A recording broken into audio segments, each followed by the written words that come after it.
In a gallery of the British Museum stands a slab of limestone about 2 meters tall.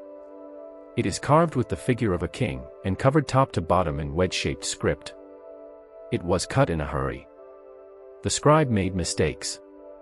There are misspellings, and a line crammed in where it did not fit. And in its closing paragraphs, it describes the largest battle the world had yet seen. Almost everything we know about that battle comes from this one stone. It names the enemy kings. It counts their chariots. It reports how many of them died. And there is very good reason to believe that the men who ordered it carved was lying. This is the Battle of Qarqar, fought beside the Orontes River in 853 BC. It is the first battle in history for which we have anything resembling a head count. It is also one of the most poorly attested battles we will ever cover. Both of those things are true at once, and the gap between them is the story. To understand why 12 kings stood together, you first have to understand what was coming for them. Assyria in the 9th century BC was something genuinely new in the world. It was a state organized, permanently, around the annual application of violence. Every spring, the army went out. Not in defense, and not over a quarrel, but as a matter of routine, the way a farmer plants a field. It came home with metal, livestock, and people. Shalmaneser III inherited that machine from his father in 858 BC. And for the next 3 decades, he pointed it at the West, again and again. The West was not about glory. It was about revenue. The narrow strip between the mountains and the sea carried the traffic of 3 continents. Egyptian grain, Anatolian metal, Arabian incense, and the silver that paid for all of it. Whoever controlled that road grew rich on it, and Assyria intended to be whoever controlled that road. The corridor was not empty. It was a patchwork of small kingdoms that had spent generations raiding each other's caravans and burning each other's fields. Damascus and Israel had fought each other within living memory. Hamath and Damascus were old rivals over the same stretch of river. Not one of these kingdoms could field an army that would survive a single season against Assyria. And not one of them had ever cooperated with the others at anything. What changed their minds was watching what Assyria did to cities that resisted alone. The reliefs are explicit about it, because they were meant to be. Flaying, impalement, whole populations marched off to be resettled 1,000 miles from home. Assyrian terror was not a byproduct of the campaigns. It was the product. In 853, they stopped. 11 kings put down their quarrels and marched to the Orontes together. The Assyrian scribes wrote 12, which was an idiom for a great alliance, and the round number stuck. It was the first grand coalition in recorded history, and it was assembled entirely out of fear. The monolith lists them all, with their contributions, in the flat accountancy of an army clerk. 1,200 chariots from Damascus. 700 from Hamath. 2,000 from Israel. 500 men from Kay, 1,000 from Musri, 200 from Arwad, 100 from Ammon. Somewhere above 50,000 men in total. That would make it the largest army assembled anywhere on earth to that date. And now notice what that meticulous list does not contain. There is not one figure anywhere on the stone for the Assyrian army. Not its size, not its composition, and above all not its losses.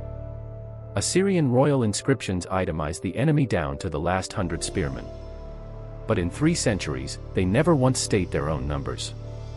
We are reading a ledger that has only 1 column. And near the bottom of that list is a single line that redraws the map of history. 1,000 camels, it says, of Jindabu the Arab. It is the first time the word Arab appears anywhere in the written record of the world. Not in a poem, and not in a chronicle of their own, but in an Assyrian quartermaster's tally of enemies. An entire people enters recorded history as a number on someone else's list. Higher up the same list is another first. Ahab the Israelite, with 2,000 chariots and 10,000 foot. This is the only Assyrian or Babylonian text ever found that calls the kingdom Israel.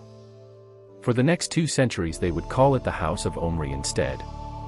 And the claim is a narrow one, worth making precisely. It is not the earliest mention of Israel anywhere, because an Egyptian stele beats it by 3.5 centuries.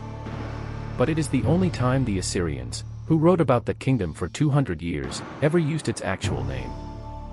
But Ahab's entry carries a problem, one historians have argued about for a century. 2,000 chariots is more than Damascus fielded. It is more than Hamath and Damascus together. And it belongs to the smallest and poorest of the three major partners. There are three answers, and no agreement. The first is a slip of the stylus, 200 written as 2,000. The second is that the 9th century stables excavated at Megiddo held only about 150 chariots, which argues for a real force, but a far smaller one. The third is that Ahab's contingent quietly included allies the Assyrians did not bother to name, folded in under Israel. Judah, Tyre, Moab. Take your pick. Nobody has settled it. Shalmaneser crossed the Euphrates in the spring, at flood, on rafts buoyed with inflated animal skins. Aleppo did not resist. He entered the city and sacrificed to its god. Then he turned south, down the valley of the Orontes, burning as he went. Qarqar was a royal city of Irulani of Hamath. He took it, leveled it, and burned it to the ground. And beyond the smoke of that town, drawn up on the plain, was every army in Syria. Over 3,000 chariots from a dozen kingdoms, on open ground beside a river. It should be one of the best documented battles of the ancient world. It isn't. This is precisely where the stone goes quiet. The inscription that gives us every one of those numbers gives us nothing at all about the fighting. No wings, no flanks, no charge, no route. Not a single tactical detail. We know almost exactly who was there. And we do not know, in any meaningful sense, what they actually did. What follows is reconstruction, not record, so hold it loosely. What we can say is only what the ground and the weapons allow. Chariot armies on an open plain fought as mobile archery platforms. They ran the length of an enemy line at speed, loosing arrows, wheeling away, and coming back, with the infantry behind them to hold ground and finish whatever the chariots broke open. With 3,000 chariots on that field, the exchange would have gone on for hours. There would have been enormous noise, and enough dust to hide most of it from the men fighting inside it. Somewhere in there, a decision was reached. Nobody wrote down what it was. And then the stone speaks again, and it is completely certain of itself. 14,000 dead, and a plain too small to lay the bodies on. That is the earliest surviving account, carved within a year or two of the battle. It is not the only one. He told the story again, and again. Over the following decade, his scribes recut the annals for new monuments in new cities. And every time the campaign of 853 comes round, the number of the enemy dead has grown. 14,000, on the stone cut closest to the event. 20,500, in a later edition. 25,000, 9 years on. 29,000, in the last version he left behind. The battle is not getting bloodier. The telling is. This is the single most useful thing to understand about Assyrian royal inscriptions. And it applies to a great many other ancient sources besides. They are not reports. They are monuments. Their purpose is not to record what happened. It is to fix what the king wishes had happened, in the most permanent material available to him. Assyrian annals never recorded defeat. Not once, in 3 centuries of them. So a defeat has to be read in the negative space. You read it in what the king suddenly stops mentioning, and above all in what he does the following spring. So look at what Shalmaneser actually did next. After what he calls the crushing victory of his reign, he took no cities. He annexed no territory. He levied no tribute from Damascus, or Hamath, or Israel. He turned his army around, and marched it home. Then he came back. In 849. And again in 848. And again in 845. 6 separate times he fought Hadadezer of Damascus, and 6 times Hadadezer kept his throne. A king who kills 29,000 men does not need to fight the same opponent 6 more times. On the day itself, we honestly do not know who held that field. But strategically, it is not close at all. The coalition came to stop Assyria on the Orontes. And Assyria stopped on the Orontes for 12 years. An alliance built out of fear lasts only as long as the fear. Assyria did not come the next year, or the one after. And the corridor went back to what it had always been, a dozen rulers with long memories and adjacent borders. Assyria, whatever else it was patient. In 845, the northern members began to peel away. Arpad and Carchemish withdrew their support, and the old quarrels came back with them. Then Hadadezer, who had held the alliance together for a decade, was murdered on his own throne, and replaced by a usurper. The Assyrian scribes recorded the change of regime in Damascus with open contempt. The phrase they used has outlived every man it was written about. His name was Hazael.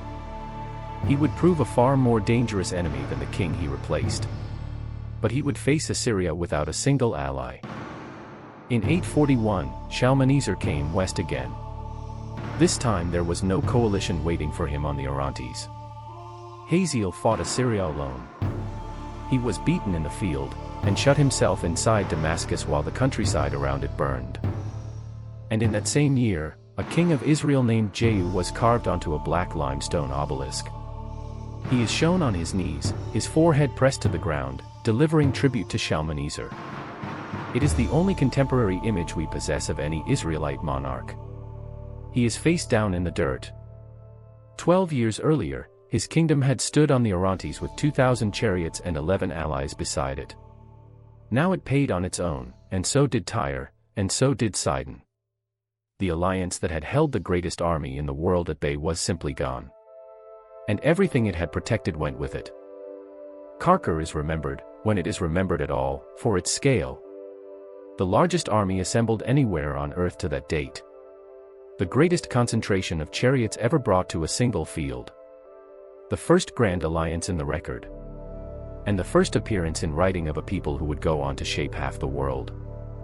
But that is not really why Qarqar matters. It matters because it is the moment the historical record starts talking back to us. We can catch a king in a lie here. Not because a rival account survives to contradict him, but because he told his own story 4 times. We can lay the 4 versions side by side, and watch the corpses multiply. The winner writes the record. That has always been true, and it will be true of nearly every battle in this series. Qarqar is where we learn what to do about it. Read the earliest copy. Count carefully what he does not say. And always watch what he does the following spring. From here, we jump 150 years, because the next battle worth the map is worth the wait. In 701 BC, an Assyrian king surrounds Jerusalem with the largest force the region has ever seen. And then, without explanation, he goes home. 2 accounts of that day survive. One Assyrian, one Hebrew. They do not agree about anything that matters. Subscribe, and we will march through it in order.